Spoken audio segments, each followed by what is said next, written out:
Soldats d'Allah, nous sommes obligés, n'est-ce pas, de répondre à cet appel parce que nous ignorons la chose qui sera la cause de notre rentrée au paradis demain, Inch'Allah ta'ala, par la grâce de Dieu. Et nous espérons, Inch'Allah, être accompagnés par les champions de Tawhid, Muhammad ibn Abdullah, sallallahu alayhi wa alihi. Bref, ma petite contribution ne sera pas longue, bien que j'aime beaucoup dire, pour ne pas dire parler, parce qu'il y a une large différence entre parler et dire, comme il y a une large différence entre entendre et écouter, et regarder et voir. Moi j'aime dire, mais en disant aussi, je peux prendre beaucoup de temps, mais c'est pour le bien-être de la communauté, par la grâce de Dieu. Que je vous rappelle ces paroles de l'Éternel, s'adressant à ses fidèles. Écoutez, elles sont si belles. يا أيها الذين آمنوا توبوا إلى الله توبة نصوحا عسى ربكم أن يكفر عنكم سيئاتكم ويدخلكم جنات السلام عليكم ورحمة الله وبركاته. Alors, j'aimerais ici, mes chers frères et sœurs en islam, par rapport au thème du jour, vous rappeler une chose. Vous savez, dans le Saint-Coran, au chapitre 23, Dieu nous dit ceci. Pensiez-vous que nous vous avions créé en vain et que vous ne retourneriez pas vers nous? Je voudrais que nous méditions tous sur ce passage du Saint-Coran. Dieu nous pose cette question. Pensez-vous que nous vous avions créé en vain, c'est-à-dire sans but, et que vous ne retourneriez jamais à nous? Avez-vous compris cela? Dans un autre verset du Saint-Coran, Dieu nous pose une autre question en disant Am khuliqu min ghayri shay' am humul khaliqun. Ont-ils été créés ou se sont-ils auto-créés? C'est une question que Dieu nous pose. Et face à cette question, il nous met, c'est-à-dire par rapport à notre existence, il nous met face à trois possibilités.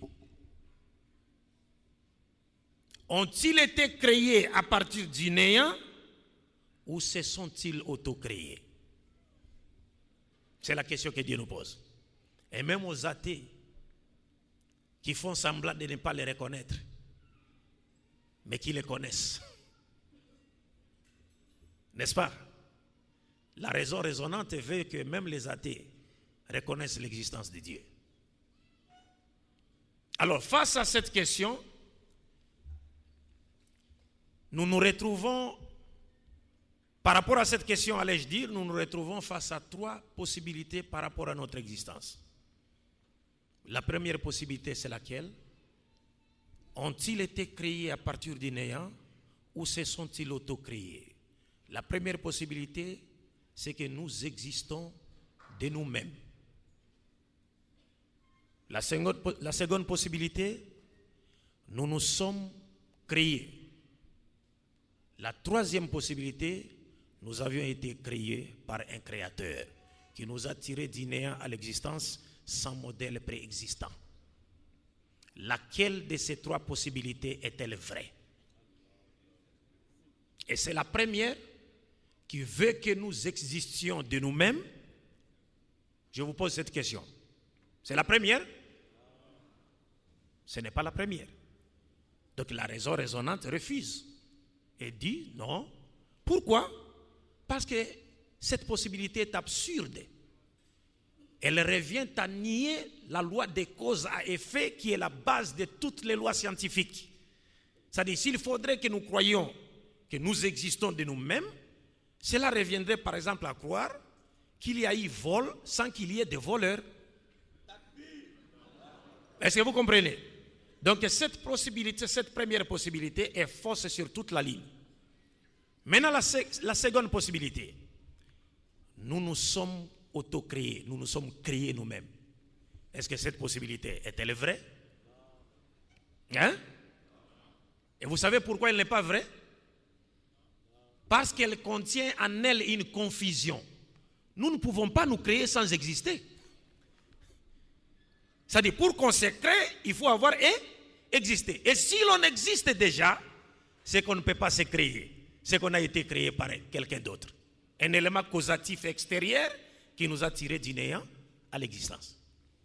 Donc, il ne reste que la troisième possibilité, et qui est vraie. C'est que nous avons un créateur qui nous a créés, qui nous a tirés du néant à l'existence. Et c'est là pour un but. Le verset que nous avons lu précédemment nous montre clairement, c'est-à-dire la responsabilité de l'homme sur la terre. L'esprit téléologique du verset. Est-ce que vous comprenez? Le verset nous montre clairement que nous n'avons pas été créés en vain ou sans but. Nous avons été créés avec un but, ou pour un but. Et ce but, c'est quoi? Dieu lui-même nous montre dans le Coran qu'il nous a créés dans le noble but de lui vouer premièrement un culte pur et sincère, sans l'associer avec qui ou quoi que ce soit, parce que la première question en matière de foi, c'est la connaissance de Dieu et l'adoration de Dieu. C'est pourquoi quand vous voulez même parler avec les gens du livre, les chrétiens et les autres, la première question que vous devez traiter avec eux, c'est la connaissance de Dieu. Parce que sans la connaissance de Dieu, tout ce que ces gens-là sont en train de faire sur la terre ici, toutes les bonnes œuvres qu'ils font sur la terre, ils n'auront les récompenses qu'ici. Au dernier jour, pas de récompense. Dieu dit dans le Coran, s'adressant au prophète Mohammed sallallahu alayhi wa sallam, وَلَقَدْ أُوحِيَ إِلَيْكَ وَإِلَى الَّذِينَ مِنْ قَبْلِكَ لَإِنْ أَشْرَكْتَ لَيَحْبَطَنَّ عَمَلُكَ وَلَتَكُونَنَّ مِنَ الْخَاسِرِينَ. Sans la connaissance de Dieu, tout ce que nous faisons sur la terre est vain, nul. Est-ce que vous comprenez? Si quelqu'un adore par exemple un homme comme vous, parce que moi je suis congolais, mais d'origine arabe, je suis le descendant des Arabes qui ont fait pénétrer l'islam en RDC à l'Est au XVIIe siècle. Mais mon père est né au Congo, nous sommes devenus des Congolais, le destin a voulu que ça soit ainsi. Mais quand il m'arrive que je parle avec par exemple des chrétiens qui croient que Jésus est Dieu, je leur dis, mais moi je m'étonne, parce que vous croyez que Jésus est Dieu et vous l'adorez. Mais Jésus est descendant d'Isaac, fils d'Abraham. Et moi, Congolais d'origine arabe, je suis descendant d'Ismaël, fils d'Abraham.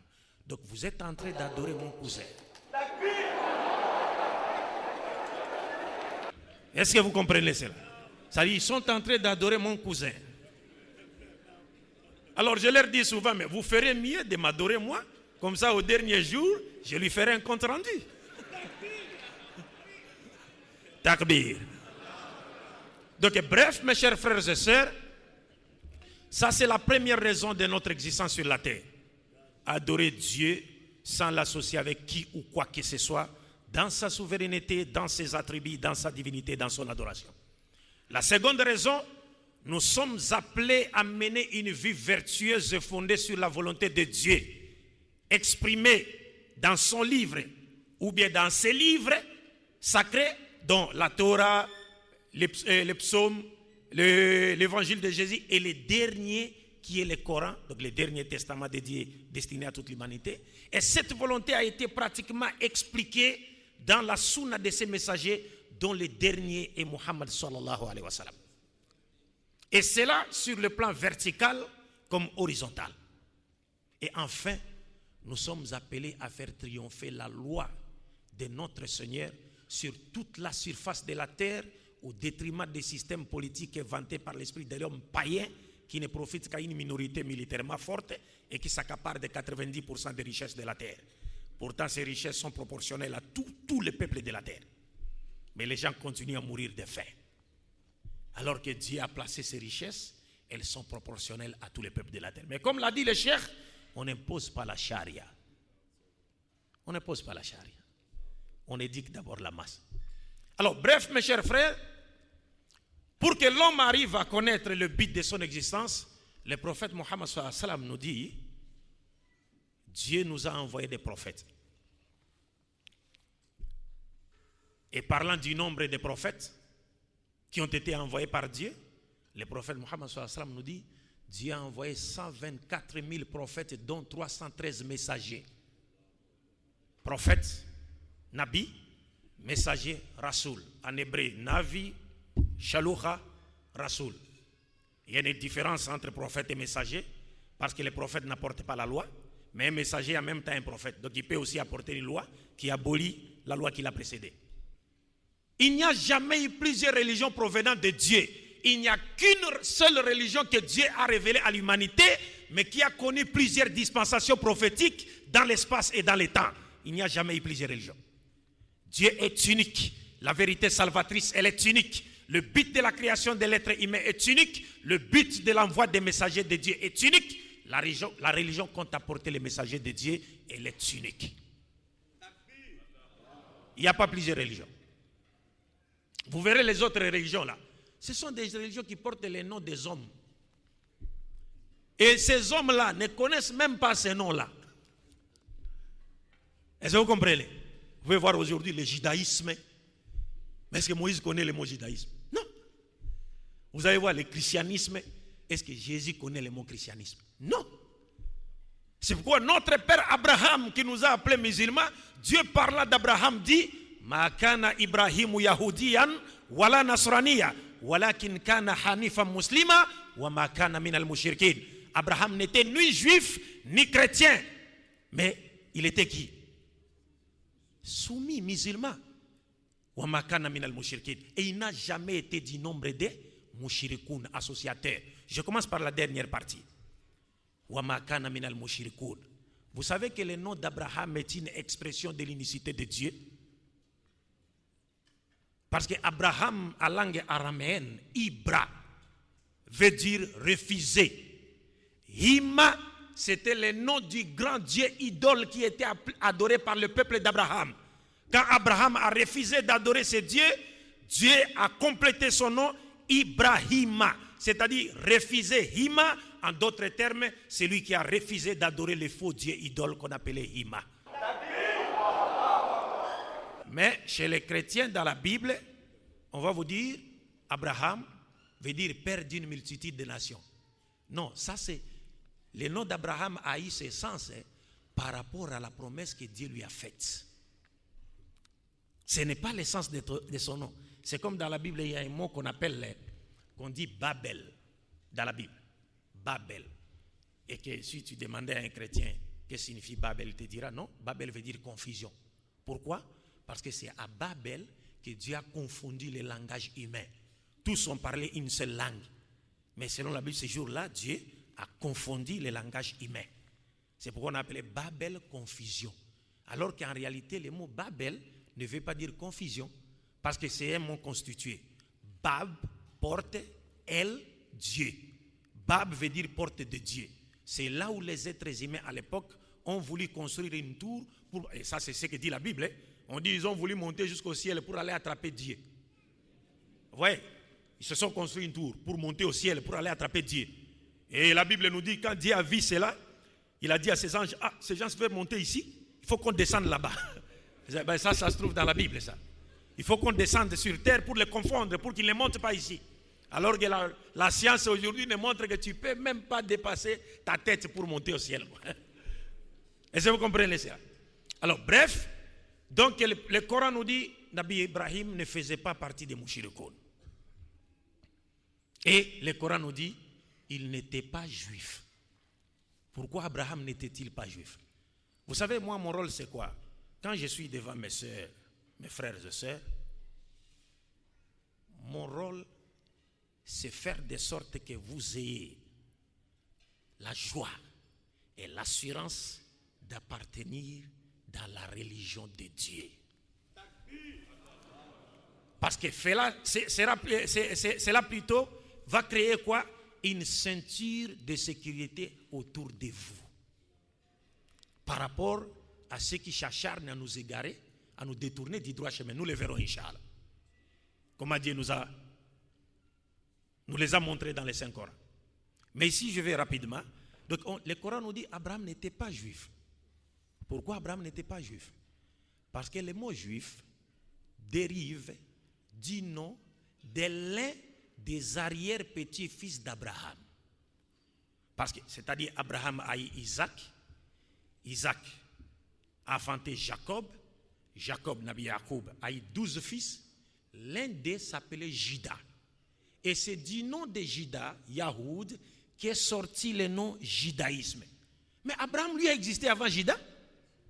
Si Abraham existait avant Juda, avant Jacob, avant Isaac, quel était le nom de la religion d'Abraham? Est-ce que vous comprenez cela? Et le mot judaïsme a pris son sens d'une religion spirituelle, c'est seulement en 933, ou bien après, lorsque les enfants d'Israël ont été déportés à Babylone par le roi Nabucodonosor. C'est à ce moment-là que le prophète Ézéchiel a créé ce qu'on a appelé le judaïsme, une manière de vivre la spiritualité qui était pratiquée par les Juifs qui habitaient le royaume du Sud, qu'on appelait Juda, et qui avait pour capitale Jérusalem. Tandis que les autres habitaient le nord, Israël, qui avait pour capitale Samarie. Vous voyez? Donc quand le Coran nous dit Abraham n'était pas juif, le Coran ne le dit pas pour rien, il donne des preuves. Et quand le Coran nous dit Abraham n'était pas chrétien, comment voulez-vous qu'Abraham soit chrétien lorsque Jésus lui-même n'était pas chrétien? Alors on va vous inviter à dire devenez des chrétiens. Mais oui, on peut devenir des chrétiens. Est-ce que Jésus était chrétien? C'est cela la question à poser. Dieu dit Abraham n'était pas chrétien. C'est nous disons le mot christianisme a vu jour des années après que Jésus soit passé. Et ce mot est un mot grec, christianos, et Jésus ne parlait pas la langue grecque. Est-ce que vous comprenez? Mais Jésus lui-même, est-ce que sa religion s'appelait christianisme? Non. Donc comme je l'ai dit tantôt, le prophète Mohammed sallallahu alayhi wa sallam nous a dit, nous l'ensemble des prophètes, nous sommes comme les enfants des mêmes pères, mais des mères différentes. Notre religion est une, c'est laquelle? L'islam. Soumission à la volonté de qui? De Dieu. Et lorsque vous lisez la Bible, vous entendrez Jésus vous dire, ne pensez pas que je sois venu faire ma volonté, mais la volonté de celui qui m'a envoyé. C'est-à-dire, il était venu ordonner ce que Dieu a ordonné, interdire ce que Dieu a interdit, aimer ce que Dieu aime, détester ce que Dieu déteste, manifester réellement la volonté de Dieu sur tous les plans de la vie. Jésus-Christ était musulman. Mais les gens sont un peu allergiques. Quand ils vous entendent dire que Jésus était musulman, ils pensent que vous voulez dire de lui qu'il était adepte de qui? De Muhammad sallallahu alayhi wa sallam. Non. Comme le cheikh l'a dit, Muhammad, lui, il n'a pas inventé l'islam. Il a trouvé l'islam. Alors, tous les prophètes étaient des musulmans. On prêchait la religion musulmane parce que leur message était un et unique. Lequel? Dieu dit dans le Coran, 21e chapitre, verset 25, وَمَا أَرْسَلْنَا مِنْ قَبْلِكَ مِنْ رَسُولٍ إِلَّا نُوحِي إِلَيْهِ أَنَّهُ لَا إِلَهَ إِلَّا أَنَا فَاعْبُدُونِ. Nous n'avons envoyé aucun prophète avant toi sans lui avoir dit, reconnaissez, attestez et prêchez aux autres qu'il n'y a de Dieu que moi et c'est moi que vous devez adorer. Cela était le message de tous les prophètes de Dieu. Aucun prophète de Dieu n'a prêché la doctrine de la Sainte Trinité, qu'elle soit catholico-protestante ou sabélianiste. Aucun prophète de Dieu n'a prêché que Dieu avait un enfant. Ça n'existe pas. Aucun prophète de Dieu n'a prêché que non, Dieu était venu sur la terre pour mourir, se faire tuer par ses propres créatures. On l'arrête, on le tue, on l'attache quelque part, et puis il est en sous-vêtement. Est-ce que vous comprenez? Aucun prophète ne l'a fait. Tous les prophètes ont prêché la doctrine de l'unicité de Dieu, dont les musulmans ont aujourd'hui la charge de prêcher à toute l'humanité pour qu'il n'y ait point de raison échappatoire au dernier jour devant le grand tribunal et le grand et incorruptible tribunal de Dieu. Nous avons cette charge-là. Et c'est pourquoi personne sur la terre ne peut prétendre connaître la doctrine de l'unicité de Dieu plus que les musulmans. Vous savez pourquoi? La raison, elle est simple. toute personne qui croit à la doctrine de l'unicité de Dieu doit accepter que la loi de Dieu puisse régir quoi? Régir leur société. Vous ne pouvez pas dire je crois à l'unicité de Dieu et vous refusez la loi de Dieu au détriment des systèmes inventés par qui? Par l'homme. Non. Si réellement vous croyez en Dieu, vous devez accepter que la loi de Dieu puisse régir votre société. Mais encore une fois de plus, nous l'avons dit, on n'impose pas la charia. On éduque la masse. C'est comme ce qui se passe parce qu'il y a des gens qui ont des raisons politiques derrière. D'autres, ce sont des raisons de business. Ils viennent, ils utilisent la charia. Ils disent, oh non, ils viennent au nom de la religion. Alors qu'ils ne sont pas pour la religion. Et vous les reconnaîtrez facilement parce que, comme l'a dit le cheikh, ils ne vont pas respecter les préalables qui a été établi par les prophètes lui-même avant que la charia ne soit appliquée. Ils ne respectent pas. À ce moment-là, on sera non. Ça, ce sont des gens à double visage. À deux visages. Vous comprenez? Alors, aujourd'hui, donc, nous le disons, il n'y a jamais eu plusieurs religions provenant de Dieu.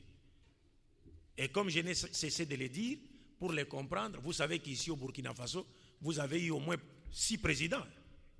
Hein? 6 présidents, n'est-ce pas? 6 ou 5 chez vous ici. Qui se sont succédés quoi, au pouvoir.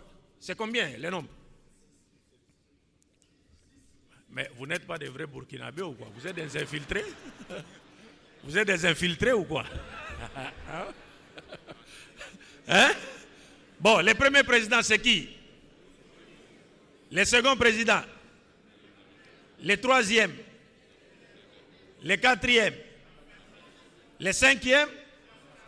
Le sixième? C'est son excellence, c'est qui? Blaise Compaoré, n'est-ce pas? C'est Compaoré ou Campaoré? Compaoré. Donc, le sixième, c'est son excellence Blaise Compaoré. Essayez de méditer un peu. Vous verrez que le Burkina a connu plusieurs dispensations présidentielles et connaîtra à en connaître jusqu'à la fin du monde, mais le Burkina restera un et unique. C'est cela le messager de Dieu. Il n'y a qu'une seule religion qui a été enseignée par Dieu ou prêchée à Dieu ou donnée à Dieu à toute l'humanité, mais cette religion a connu plusieurs dispensations prophétiques dans l'espace et dans l'état. Est-ce que vous comprenez? Donc, si l'on peut parler des autres religions, comme nous dit le Coran, mes chers frères et sœurs, il n'y a au monde que 2 religions. Au monde ici, il n'y a que 2 religions. Lesquelles? Non, ce n'est pas à vous de dire l'islam ou...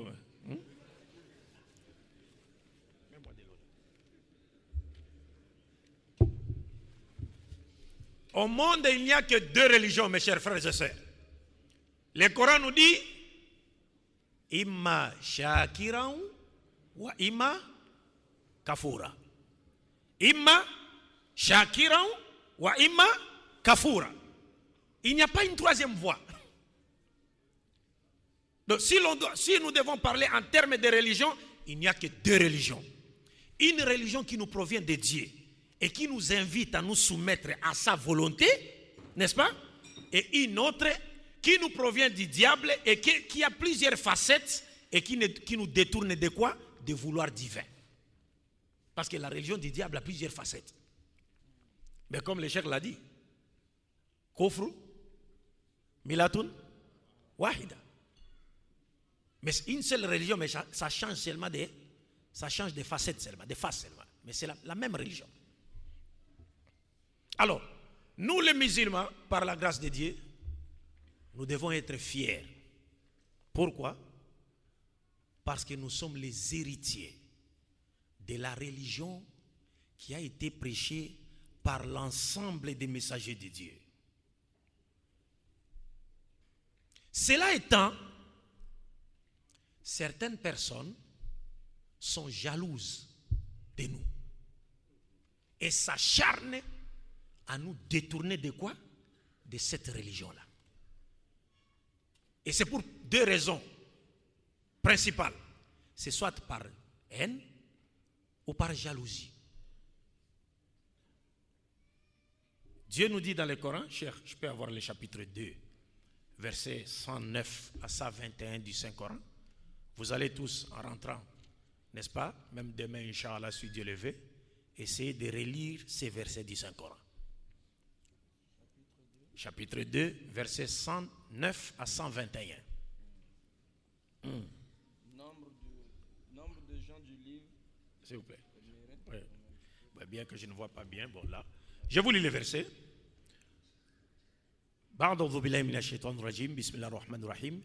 Nombre de gens du livre aimeraient par jalousie de leur part pouvoir vous rendre mécréants après que vous ayez cru et après que la vérité s'est manifestée à eux. Pardonnez et oubliez jusqu'à ce que Allah fasse venir son commandement. Allah est très certainement omnipotent. Et accomplissez la prière et acquittez la zakat. Et tout ce que vous avancez de bien pour vous-même, vous le retrouverez auprès d'Allah. Car Allah voit parfaitement ce que vous faites. Et ils ont dit, nul n'entrera au paradis que juif ou chrétien. Voilà leur chimère. Dit, donnez votre preuve si vous êtes véridique. Verset 112, non, mais quiconque soumet à Allah son être tout en faisant le bien aura sa rétribution auprès de son Seigneur. Pour eux, nulle crainte et ils ne seront point attristés. Le verset 21, le verset 113 plutôt, et les Juifs disent les chrétiens ne tiennent sur rien. Et les chrétiens disent les Juifs ne tiennent sur rien.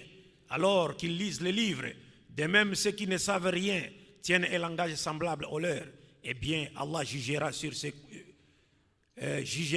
quoi il s'oppose au jour de la résurrection. Je parachute directement sur le verset 21, 20 qui nous intéresse, 120 plutôt.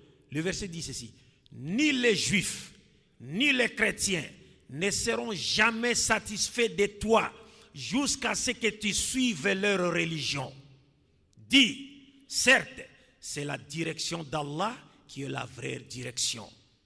Mais si tu sais leur passion, après ce que tu as reçu des sciences, tu n'auras contre Allah ni protecteur ni secoureur. Avez-vous compris cela? Ça dit, je me dois de me résumer à l'extrême. Donc tous ces passages du Saint-Coran nous montrent que, d'ailleurs avant que je ne me résume, je résume ces passages, je vous rappelle un hadith du prophète Mohammed, la paix de Dieu soit sur lui, qui nous a dit, il arrivera un moment où vous les musulmans, vous suivrez les gens du livre pas à pas dans tout ce qu'ils feront. Les Sahaba ont demandé, ce sont les Juifs et les chrétiens? Et le prophète a dit, Faman, qui donc? Vous les suivrez, comme ça se passe aujourd'hui. Le prophète dit, vous les suivrez pas à pas, comme ça se passe aujourd'hui. Nous sommes en train de les suivre. Même quand ils célèbrent leur fête, nous sommes là. Leur manière de s'habiller, même si c'est indécente, nous les imitons. Ils organisent des anniversaires, nous sommes là. Quelqu'un qui est en train d'organiser son anniversaire alors qu'il a perdu 18 ans ou 20 ans. Nous sommes là, parce qu'on veut les suivre. Et le prophète dit, même s'ils rentraient dans un trou, vous allez les suivre dans ce trou-là. Mais si Dieu nous dit dans le Coran, nombre de gens du livre, les chrétiens et les juifs, chercheront à vous égarer du droit chemin après que vous ayez cru. C'est ce que nous voyons aujourd'hui dans le monde. Et plus bas, Dieu dit, et ils ne vous laisseront jamais jusqu'à ce que vous suiviez leur voie. Est-ce que vous comprenez ça? Mais est-ce que Dieu nous demande de leur faire la guerre? Non. Dans ces versets, Dieu nous dit, pardonne, mais acquitte-toi de la salat et de la zakat. Je pense que, vous savez, le Coran c'est miraculeux. Hein? Quelqu'un peut dire, mais bon, il nous attaque, ceci, cela, ou bien il se décide de nous, il s'acharne à nous égarer du droit chemin, et Dieu nous donne deux solutions. Est-ce que vous comprenez? Dieu donne deux solutions seulement. Ici, par rapport à ces versets, il dit quoi? Acquittez-vous de la prière et donnez la zakat. Vous savez pourquoi? Deux solutions. Acquittez-vous de la prière et donnez la zakat. C'est-à-dire aujourd'hui, même par rapport au thème de ce soir, qui nous a été présenté par notre frère, Cheikh Abdul Hamid Elenga. Aujourd'hui, nous ne pouvons jamais, et alors jamais, assumer et préserver notre identité islamique sans céder aux recommandations divines. Faisons très attention et suivez-moi attentivement. Parce que les gens voient seulement la prière, la zakat. Vous savez pourquoi Dieu a parlé de cela? Si vous comprenez cela, non, et que nous le mettions en pratique, c'est fini. Ils vont pleurer. C'est comme on dit chez nous là-bas. Les jaloux vont pleurer. Dieu dit, ils cherchent à vous détourner du droit chemin. Et ils vont s'acharner, ils vont continuer à s'acharner. Mes chers frères, j'ai voyagé dans beaucoup de pays. J'ai trouvé dans certains pays où les musulmans étaient majoritaires. Mais où on a déplacé un groupe de gens du livre qui vivaient dans un autre pays. On est venu les installer là-bas. On leur avait donné la nationalité, tout. Ils sont devenus comme des autochtones. Simplement parce que dans ces pays-là, les musulmans commençaient à pencher vers l'application de quoi? De la charia. Maintenant, pour barrer la route à l'application de la charia, on apporte une minorité qui n'est pas de votre religion. Alors maintenant, tous les organismes des droits de l'homme se lèvent pour dire non, vous ne pouvez pas appliquer ça parce que là, il y a un groupe de gens qui ne partagent pas la même croyance que vous. Hein. Mais ils sont venus d'ailleurs. Mais Dieu nous dit, dans ces derniers temps, ils feront tout. Quand je suis arrivé ici, on est venu me dire que nous apprendre là-bas qu'une sœur musulmane se serait convertie au christianisme, ici, là. Et que sa grande sœur même, qui est musulmane, et femme d'un frère musulman, serait venue nous chercher, là où on nous a logés, pour nous demander de faire quelque chose. Et ça, il faut que je le dise, parce que c'est comme si le Serfi est en train de cacher ça, et il veut étouffer cela. Et moi, je n'aime pas ça. Parce que j'ai dit aux membres du Serfi, un pasteur, il nous envoie un message, il nous met au défi de les rencontrer seul à seul et face à face dans un débat sur le thème le salut passe par Jésus ou par Mohammed. Mais ça, c'est un cadeau du ciel. Takbir. Mais c'est un cadeau du ciel. Et pourquoi les Serfis aujourd'hui ne mettraient pas toutes les batteries en marche pour organiser un débat? Et nous, de notre côté, avec tous mes frères, le Cheikh Abdul Hamid, l'ex-pasteur Abdul Malik et le Cheikh Lamine, nous nous sommes dit, mais comment? Nous d'abord, on a quelques conditions. C'était notre message, mais je ne sais pas si le message a été transmis au pasteur. Nous disons ceci, que le pasteur a proposé ce thème que nous acceptons 100%. On ne veut même pas qu'on change la formulation. Et nous proposons un autre thème qui doit venir en premier lieu. Parce que la première question en matière de religion, en matière de foi, c'est la connaissance de Dieu. On doit débattre d'une autre question sur la divinité de Jésus. Parce qu'il croit que Jésus est Dieu. Donc, deux thèmes. Jésus-Christ est-il Dieu? L'humanité sera-t-elle sauvée par Jésus-Christ ou par Mohammed? À une seule condition. D'abord, la condition, je vais vous la révéler maintenant. D'abord, nous exigeons que les débats passent sur une chaîne profane, qui n'est pas tendancieuse, à la télévision. 2 heures ou 3 heures. Est-ce que les musulmans ne seront pas capables de payer? Ne seriez-vous pas capables de payer? 2 heures ou 3 heures, à téléphone ouvert.